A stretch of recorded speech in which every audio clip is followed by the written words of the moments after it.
as well. Do not be afraid, little flock, for it is your Father's good pleasure to give you the kingdom. Sell your possessions and give alms. Make purses for yourselves that do not wear out, an unfailing treasure in heaven, where no thief comes near and no moth destroys. For where your treasure is, there your heart will be also. Here ends God's word. We were going to the Grand Tetons for a hiking and fishing trip, and was I excited. I was a sophomore in high school. I just joined an Explorer post. They were a post that took a big trip every other year, and I got to go with them. One of my best friends and I joined at the same time, and he and I had gotten together because we both liked fishing. We considered ourselves to be sexist, pretty big and significant outdoorsmen. I mean, we thought we were just it. Now, I tried this on the early service because I just thought, surely somebody who really knows the outdoors, and this is a test. And when we were kids, we got all sorts of outdoor supplies from herders.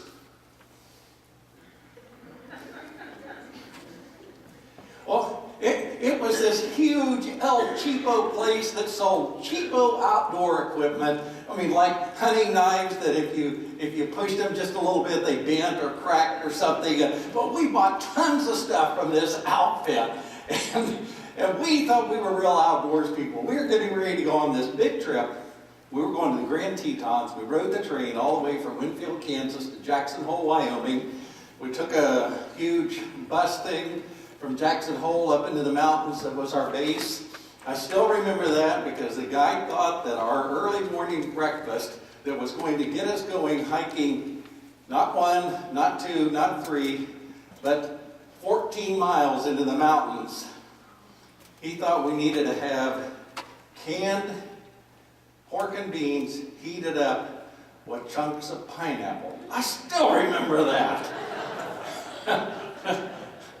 I guess the theory is if you don't eat before you go, you're good. I don't know.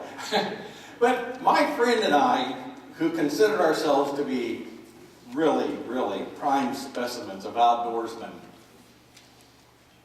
started packing probably 7 or 8 months before the trip. I made a pack frame out of wood and old webbing material. I made it myself. I'm not a I said I am a crafty person, but I don't do well with my hands. I can be pretty crafty. But I made this huge pack frame and put this pack on it, and he and I would talk back and forth about everything we needed for this trip, because we considered ourselves not only to be great outdoorsmen, but fantastic fishermen. And we were going to have a great time. We read magazines and books, and we were ready to go. Well, we got there and had this delightful breakfast. Surely we had something else. That's all I remember. And we'd gone probably 100 feet, and one of us said to the other, "I think we packed too much." Now, my pack and pack frame weighed 1 pound more than my friend's, but his was at least 30 pounds heavier than the next heaviest one. And we kind of thought, well, maybe we packed too much. But we were determined. We were going to make it. And off we went into the mountains. We've been considering a theme during Lent: busy, reconnecting to an unhurried God. With the understanding that sometimes we get too busy, but a part of our busyness is our addiction to stuff. And here Jesus is saying, I'm going to help you out a little bit. Don't worry about what you're going to eat or drink. Trust God. God wants to provide everything for you. God wants to lavishly love and care for you. Trust God. So here's the easy way to do it. Sell everything and then give it all away. Pretty simple. Sell everything and give it all away. Now, does Jesus say that's what we all ought to do? Just to put that to an example, let's assume that I decided that that's what I was supposed to do. Let's assume that my spouse said, well, you go ahead. And I divested myself of all that was my share of the property, sold it all, gave it all away, and went to live on the street. I imagine in a couple of days, I'd be calling up and saying, hey, Tony, you know, I sold all that stuff, and I'm kind of taking Jesus seriously. Could you spare a few bucks so I can get some food? And then I might come by the store and say, hey, Marty, you know. And Marty might say, have you had a bath lately, John? I'd say, yeah, well, you know, I sold everything and gave everything away. And you know, could you spare a few bucks? Gwen, that old building sitting out back, you think I could sleep there? You know, and would that really do anybody any good if I sold everything, gave it all away, and attempted to live on the street? And I say attempt because I doubt if I'd last very long at all. I'd just end up being a burden to a lot of people, all the while maybe thinking I was doing better. So how can we think about this? Well, I think what Jesus is really trying to tell us, lighten up. I don't know about you, I got too much stuff. I've got boxes that have not been unpacked or opened in over 30 years. I know they have something important in them, but I don't want to take time to look. Now, I know I'm the only one here that can say that. I'm well aware of that. Yeah. But what does it mean to lighten up? You know, I'm going to have to confess something about that hike into the Grand Tetons. I wasn't much of an outdoorsman. I mean, that killed me hiking 14 miles into the mountains. Air's thin up there. I hate to admit this, but I'm pretty sure if you could go back and find that particular trail, and you walked slowly and you kind of looked off to the side of the trail, you could still find some of my underwear there.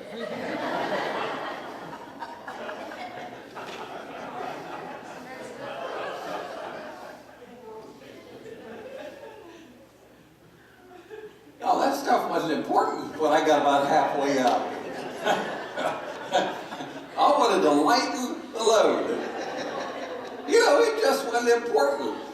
You know, all that stuff that I thought I just had to have when I got up to the top of the mountain, yeah, I didn't need that.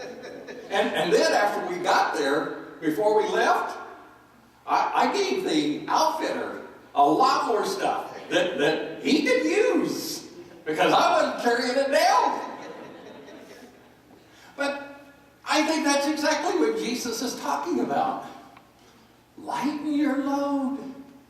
Quit being so invested in stuff and more. I read one commentator who said what this is about is divesting of our stuff and giving it away. Sell you all you have and give alms. Pretty simple. He said maybe churches could come together for disciple sales. And I thought, dude, you're way behind. Because I'm already the pastor of a church that does this. Big time. You do it every year. You fill this place and you call it a garage sale, but I know what you do. You get rid of your stuff. People come in, they cart it out, maybe 10, 20 bags full, and offer us $1 for it. Yeah, we like to raise some money with it, but it's a good chance for us just to freely get rid of our stuff, and then we give the money away to help other people. It's brilliant. Whoever thought of it, and I have to be honest, several of you have claimed credit for it, but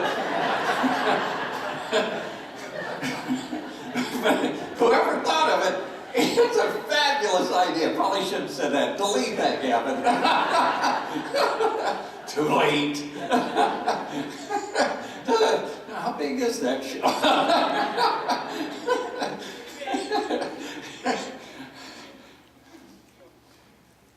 Live lightly. How am I going to deal with all this stuff? I wasn't going to give you this lengthy quote.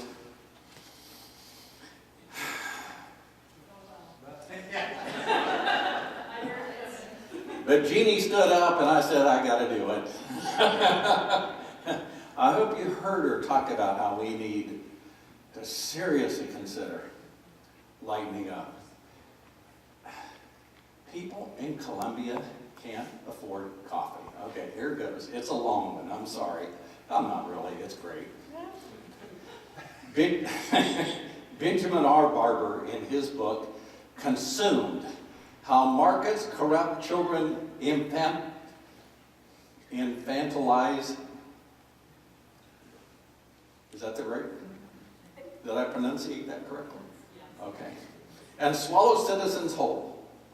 And this is in the book 7, An Intentional Act of Giving Away Things, an experiment in giving away things by Jen Hatmaker.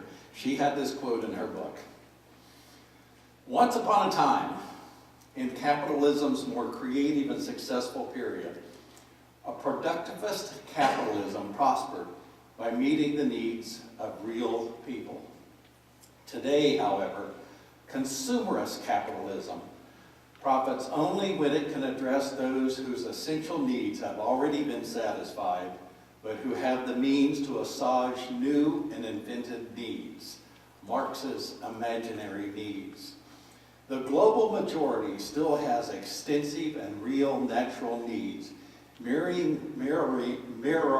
what psychologists T. Barry Brazelton and Stanley L. Greenspan have called the irreducible needs of children.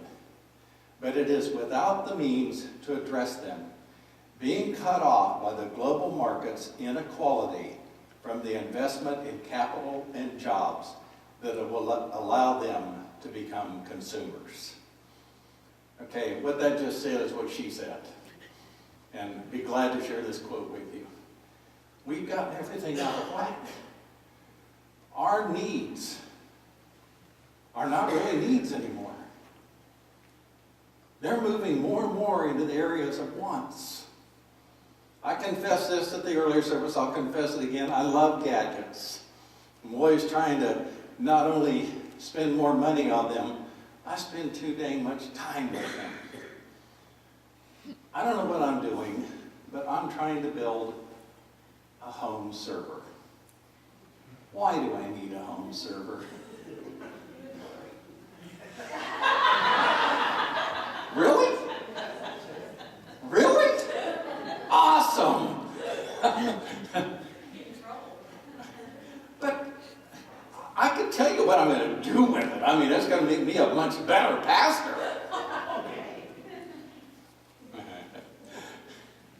But it's not just the money.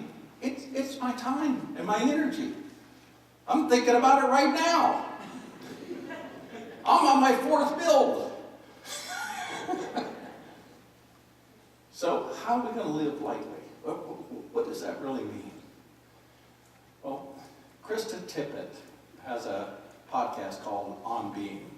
Now, this is the second time in 3 or 4 weeks I've referred to Krista Tippett On Being, so you might want to go check it out. But she's interviewing a guy by the name of Parker Palmer, Quaker author, activist. And he quotes Thomas Merton and says, "There's a pervasive form of modern violence called overwork."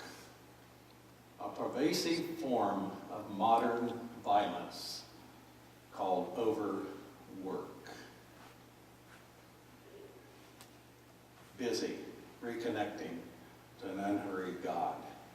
It's finding the rhythm, the pattern. It's moving in tandem with God and God's Spirit.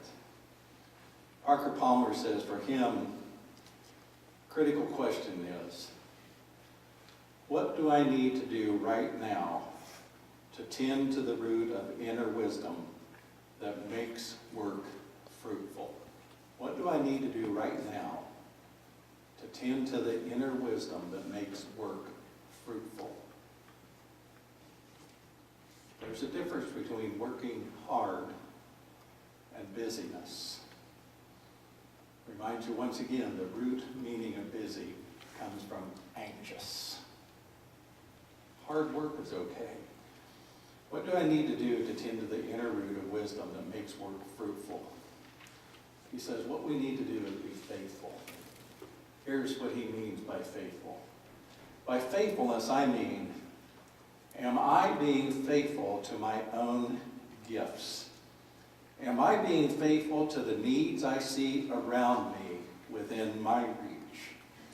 Am I being faithful to those points at which my gifts might intersect those needs in some life-giving way? At age 75, I think about my mortality more than I did when I was 35 or 40. And one of the things that's very, very clear to me is that when I'm drawing my last breath, I will not be asking, did I sell enough books? Did I get enough good reviews? What are the numbers? I'm going to be asking, did I use my limited lifetime to show up fully as I knew how with what I've got? That's what I call faithfulness, says Parker Palmer. Am I being faithful? Are you being faithful? Are we showing up with all of our gifts, offering ourselves in God's love? Are we too busy worrying about if we have enough stuff, enough money for retirement? We're too busy wondering whether or not we're being or acting the way those people say we should act.